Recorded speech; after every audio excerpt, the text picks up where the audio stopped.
먼저 축하하지 않을 수가 없네요. 이렇게 깨끗하고 또 잘 꾸며진 장소로 이전하신 우리 보백교회, 그리고 이전과 함께 세 분의 장로님, 또 두 분의 안수집사님, 그리고 8분의 권사님들을 세우는 이 귀한 일을 인해서 먼저 여러분들에게 축하의 말씀드립니다. 요즘 저는 교회를 보면서 한 가지 슬픈 사실을 발견하게 됩니다. 그것은 무엇인가 하면은 우리들 사이에 존경심이 점점 사라지고 있다 하는 사실입니다.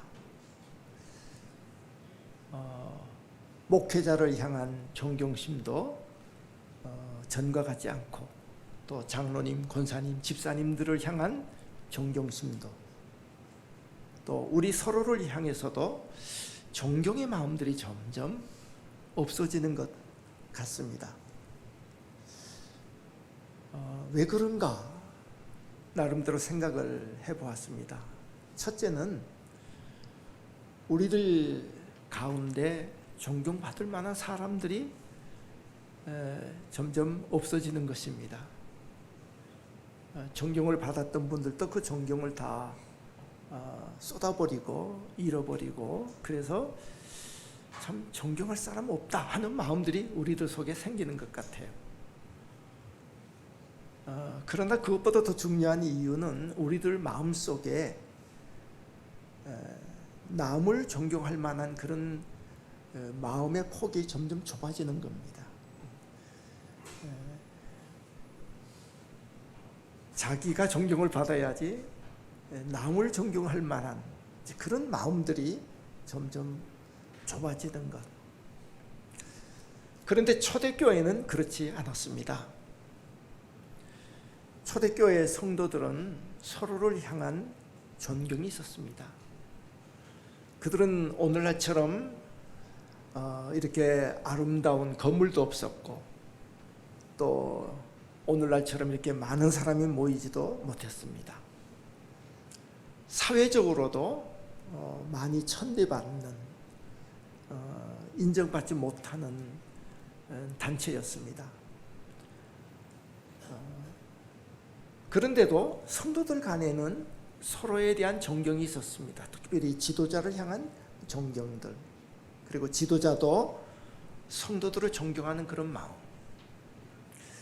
오늘 우리가 읽었던 이 본문의 주인공이라고 할 수 있는 이 빌립보 교회가 바로 그런 교회 가운데 하나였죠. 빌립보 교회는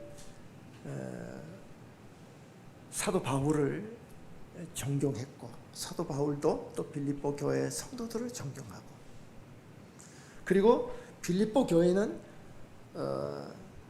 서로를 존중하는 것이 얼마나 귀한 일이라고 하는 것을 마음속에 간직하면서 신앙생활을 하는 사람들이었습니다. 우리가 읽은 말씀 가운데 29절 한번 우리 읽어보겠습니다. 29절 말씀 우리 같이 한번 읽겠습니다. 시작. 이러므로 너희가 주 안에서 모든 기쁨으로 그를 영접하고 또 이와 같은 자들을 존귀히 여기라. 오늘 본문이 기록된 그 배경을 조금 설명을 드리겠습니다. 이 당시는 사도 바울이 복음을 전하다가 로마 옥에 갇히게 된 때였습니다. 그 소식을 빌립보 교회가 듣고 그 존경하는 사도 바울, 그를 위해서 무언가 적은 물질을 이렇게 정성껏 준비를 해가지고 그 교회의 대표자 되는, 그러니까 자기들 안에도 존경을 받을 만한 그런 사람을 뽑아서 이 사도 바울에게 보냈습니다. 거기에 뽑힌 사람이 누군가 하면은 에바브로디도라고 하는 사람입니다. 근데 이 에바브로디도가 성도들의 그 헌금을 가지고 감옥에 갇힌 사도 바울을 만나러 멀고 험한 길을 오랫동안 여행해서 바울에게까지 왔는데 거기 와서 그만 병이 들고 말았습니다. 병도 감기 정도의 그런 병이 아니라 죽을 만한 심한 병에 든 것입니다. 그래서 이 사실이 모든 사람들에게 큰 근심이 됐습니다. 사도 바울은 자기 때문에 이 먼 곳에 오다가 이렇게 병이 들었으니 바울대로 근심이 되고, 또 에바브로디도는 자기가 사도 바울을 섬기기 위해서 왔는데 오히려 자기 때문에 근심을 하게 되었으니 그것 때문에 또 근심하고, 빌립보 교회는 자기네들이 보낸 에바브로디도가 그 어려운 일을 하다가 병들어서 걱정이 될 뿐만 아니라 또 사도 바울에게 또 짐이 돼서 또 걱정을 하고, 그래서 서로가 서로를 위해서 근심하고 걱정하는 일이 생겼습니다. 사실 우리는 이렇게 서로 걱정하는 이런 사실 속에서도 그 당시 교회들이 서로를 향해서 어떤 마음을 가지고 있는가를 알 수 있죠. 오늘날에도 우리가 서로 이렇게 걱정해 줄 수 있는 그런 관계, 성도들이 목회자를, 목회자가 또 직분자를, 직분자들이 또 성도들을 서로 이렇게 걱정해 줄 수 있는 진심에서 그런 아름다운 모습을 우리가 이 빌립보 교회에서 보는 거죠. 그런데 이런 성도들의 근심을, 또 그들의 기도를 들으셨던 하나님께서 그들을 위해서 이 에바브로디도를 병에서 낫게 해주셨습니다. 그래서 사도 바울이 원래는 빌립보 교회에 자기와 함께 있는 디모데를 보내서 자기 사정도 알리고 그들의 그 사랑에 대해서 감사를 하려고 그랬는데, 에바브로디도가 오게 되었고, 에바브로디도가 병들고 또 이렇게 죽을 병에서 또 다시 살아나서 모든 사람들이 기뻐하는 이 소식을 빌립보 교회에 빨리 가서 알려야 되겠다. 그래서 원래 계획을 변경해서 디모데 대신에 에바브로디도를, 디도 편에 이 빌립보서 편지를 적어서 빌립보 교회에 보내면서 내가 디모데 대신에 에바브로디도를 보낸다. 그러면서 이런 자들을 잘 영접하고, 그리고 교회 안에서는 존중히 여기라, 이렇게 말씀을 하는 겁니다.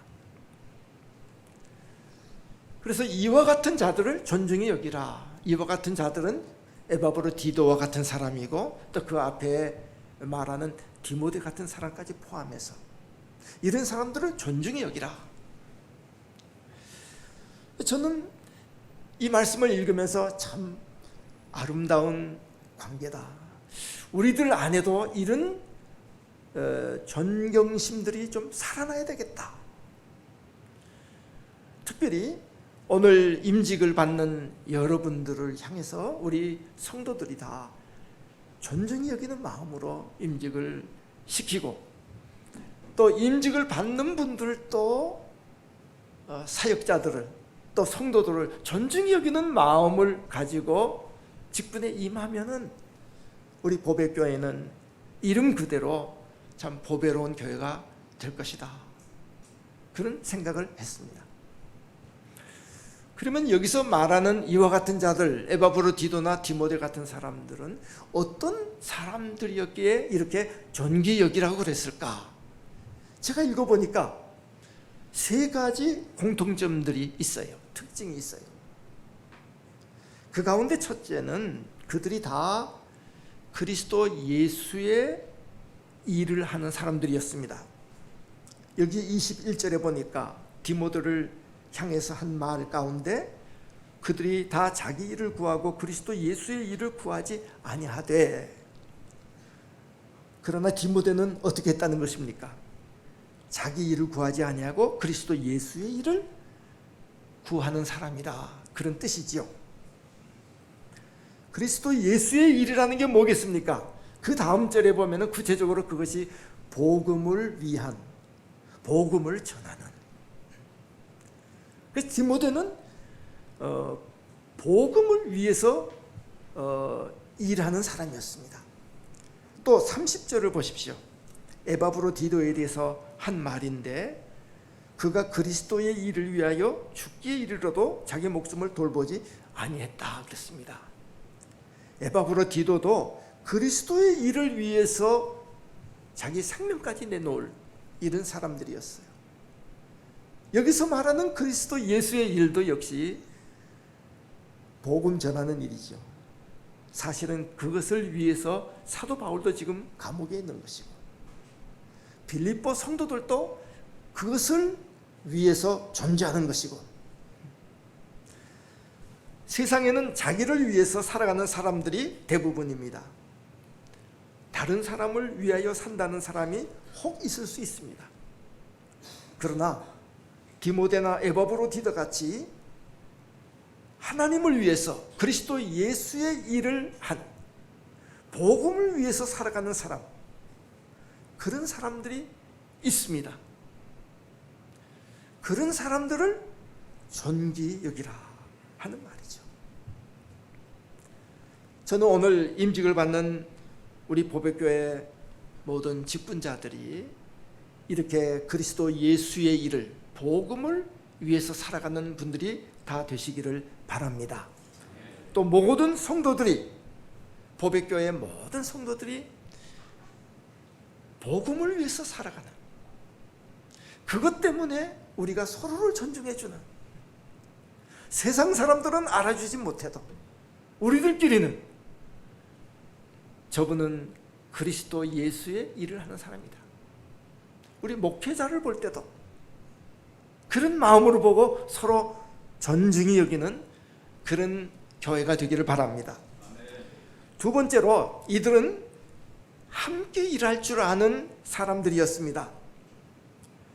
주님을 위해서 살아간다고 하고 주님의 일을, 복음을 위해서 일한다고 하면서도 함께 하지 못하는 경우들이 있습니다. 그래서 남을 무시하고 나 혼자 독불장군식으로 살아가려는 사람들이 있습니다. 그러나 디모데나 에바브로디도 같은 사람은 함께 일하는 사람들이었습니다. 여기 20절을 보십시오. 디모데를 가리킨 말입니다. 이는 뜻을 같이하여 너희 사정을 진실히 생각할 자가 이밖에 내게 없음이라. 디모데는 언제나 진실하게 생각하는 사람이었다는 것이죠. 그러면서도 항상 사도 바울과 뜻을 같이 하는 사람이었다 하는 것입니다. 에바브로디도도 그런 사람이었습니다. 25절에 보니까 그러나 에바브로디도를 너희에게 보내는 것이 필요한 줄로 생각하노니 그는 나의 형제요 함께 수고하고 함께 군세된 자요 너희 사자로 내 쓸 것을 돕는 자라 그랬습니다. 에바브로디도도 함께 할 줄 아는 사람, 남을 돕는 위치에서 다른 사람을 도와줄 줄 아는 그런 사람이었다 하는 것입니다. 그래서 이런 사람이 정말 하나님의 나라에 꼭 필요하고, 그렇기 때문에 이런 자들을 존귀 여기라 이렇게 말했습니다. 우리가 교회에서 주님을 위해서, 복음을 위해서 살아가는 것 다 중요합니다. 그러나 그것만큼 또 중요한 것은 그 일을 위해서 우리가 함께 하는 것입니다. 저는 이것이 오늘 우리 한국교회의 가장 부족한 부분이라고 생각합니다. 우리 한국 사람들, 한국교회 성도들 개개인 떼어놓고 보면은 얼마나 훌륭한지 모릅니다. 정말 존경스럽습니다. 개개인의 믿음, 주님을 향한 사랑 얼마나 뜨거운지 모릅니다. 그런데 한 가지 부족한 것이 있는데 그것은 다른 사람과 함께하는 것입니다. 제가 언젠가도 그런 얘기를 든 것 같은데 어떤 서양 기자가 우리 한국 사람들과 일본 사람과 비교한 말이 있습니다. 한국 사람 한 사람과 일본 사람 두 사람이 싸우면은 한국 사람이 이긴답니다. 한국 사람 두 사람과 일본 사람 한 사람이 싸우면은 그 전에 한국 사람 한 사람하고 일본 사람 두 사람이 싸우면은 그때는 좀 한국 사람이 힘이 부딪혀서 이제 비기게 된답니다. 한국 사람 두 사람하고 일본 사람 한 사람하고 싸우면은 어떻게 될까요? 그때도 비기는 현상이 나타난답니다. 그러다가 한국 사람 세 사람하고 일본 사람 한 사람하고 싸우면은 어떤 현상이 일어날 것 같습니까? 그때는 한국 사람이 진답니다. 한국 사람은 혼자서는 엄청난 힘을 발휘하는데 같이 하면은 그 힘이 더 나타나야 되는데 점점 더 약해지고 그리고 나중에는 결국은 다 무너지고 만다. 이게 서양 기자의 눈에 비친 한국 사람의 모습인데 얼마나 정확한지는 모르지만 그러나 제가 경험한 대로는 우리 한국 사람들의 그 약점을 굉장히 잘 본 거 아닌가. 우리가 교회에서도 마찬가지입니다. 사람이 많으면은 뭐가 더 잘 될 것 같은데 이상하게 많은 힘이 뭉쳐지지를 못하고 오히려 더 분란을 일으키는 그런 일들을 우리가 많이 경험을 하지요. 그래서 우리 한국 교회는 참 열심히 일한다고 하면서도 교회 안에서 서로 화목하지 못하고 하나 되지 못한 것 때문에 눈살을 찌푸리게 하는 일들도 많이 나타나고 결국은 우리가 존경심을 잃어버리는 가장 큰 요인이 어디 있느냐 하면은 이렇게 서로 협력하지 못하는 부분, 교회의 취약점이 거기에 있지 않는가. 믿지 않는 사람들도 교회 또 교회 다니는 성도들을 보면서 참 존경하는 마음들을 가질 때가 있습니다. 참 저분들은 저렇게 바쁜데도 열심히 교회 나가고 기도하고 또 남 도와주는 것도 잘하고 그런데 교회에 들어와서 자기들끼리 지내는 걸 이렇게 보면은 서로 협력하지 못하고 서로 하나 되지 못하는 그런 모습을 보고 가졌던 존경마저 전부 다 쏟아버리는. 그래서 우리 성도들이 노회라든지 총회라든지 이런 데 가면 안 된다는 거 아닙니까? 거기 가면은 목회자들에 대한 그 존경심들이 다 떨어지고 만다는 거예요.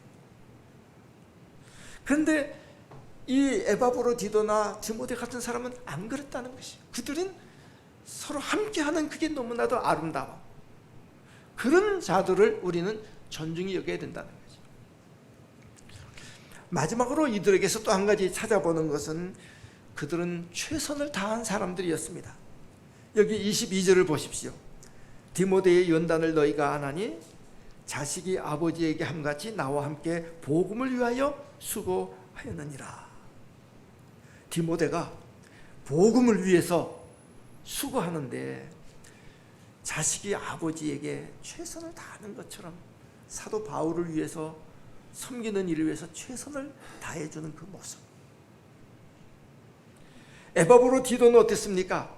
아까 본 30절 말씀, 그가 그리스도의 일을 위하여 죽기에 이르러도 자기 목숨을 돌보지 아니한 것은 나를 섬기는 너희의 일에 부족함을 채우려 함이라. 그리스도 예수의 일을 위해서 자기 목숨도 돌아보지 않고 최선을 다한 사람이었다. 하는 것입니다. 역대상에 보면은 11장에 다윗에게 뜻을 같이하여 함께 싸운 사람들이 나옵니다. 그 가운데 30인의 두목들이 있고 그 가운데 3인의 수령이 있는데, 그들은 다윗이 아둘람 굴에 있었을 때에 적군들이 있는 베들레헴 성문 곁에 우물물을 다윗이 마시고 싶다고 하는 그 말을 듣고 위험을 무릅쓰고 적진에 가서 그 우물물을 떠온 일이 있었습니다. 다윗이 그 물을 받아들고는 내가 어떻게 이 물을 마시겠느냐고, 이 물은 물이 아니라 자기들의 생명을 돌아보지 아니한 자들의 피라고 하면서 그것을 하나님께 부어드렸던 일이 있었습니다. 여기 나오는 에바브로디도나 디모데도 그런 사람이었습니다. 그래서 그런 자들을 사도 바울은 존귀 여기라 그렇게 말했습니다. 사랑하는 성도 여러분, 오늘 교회의 문제는 존경받을 분들이 사라지고 있다는 사실입니다. 그러다가 보니까 우리들 마음속에 존경이라는 이 두 글자가 점점 희미해지고 있습니다. 그런 우리들을 향해서 성령님은 본문을 통해서 그 존경을 되찾으라고, 오늘 임직 받으신 분들은 진정으로 존경받을 자들이 되라고 말씀하십니다. 주님의 일을 구함으로, 서로 함께함으로, 최선을 다함으로 교회 안에서 존경받는 일꾼들이 되라고 권면하십니다. 또 임직시키는 우리들에게도 이런 자들을 존경하는 성도들이 되라고 말씀하시는 줄을 믿습니다. 바라기는 오늘 새로운 건물로 이전한 우리 보배교회 성도 여러분들, 아까 그 영상을 보니까 참 넓은 데로 와서 좋아요 이런 말씀을 하시는 분도 있고, 정말 여기에 이사 오는 것도 쉽지 않았을 것입니다. 참 좋지요. 깨끗하고 잘 정리되고. 그런데 이렇게 좋은 데 와서 참 우리가 다 존경받는 사람들이 되고 또 서로 존경하면서 사는 이런 공동체가 될 때 보배가 의미가 있지. 이렇게 좋은 환경 속에 와서 우리들끼리 참 우리 자신의 일만 구하고 서로 협력하지 못하고 전보다도 최선을 다하지 못한다면은 그 보배가 진짜 보배가 되겠습니까? 잠언 17장 1절에 보면은 마른 떡 하나만 놓고도 서로 화목하는 것이 집에 육선이 가득하고 다투는 것보다 낫다. 새로운 장소에 이전해서 또 갖는 이 임직을 받는 우리 모두가 정말 사도 바울이 말한 그대로 존경을 받을 만한 일꾼들이 되고, 또 보배교회 성도들은 서로를 존중해 줄 줄 아는, 그래서 아까 영상에 나왔던 어떤 권사님의 말씀과 같이 오늘 이 시대에 진정한 교회의 모습을 되찾는, 여기에 보배교회를 봐라. 이 보배교회는 정말로 주님을 보여줄 수 있는 그런 교회가 아니냐, 이런 칭찬을 주위에 있는 모든 분들에게 받을 수 있는 그런 계기가 되기를 주님의 이름으로 축원드립니다.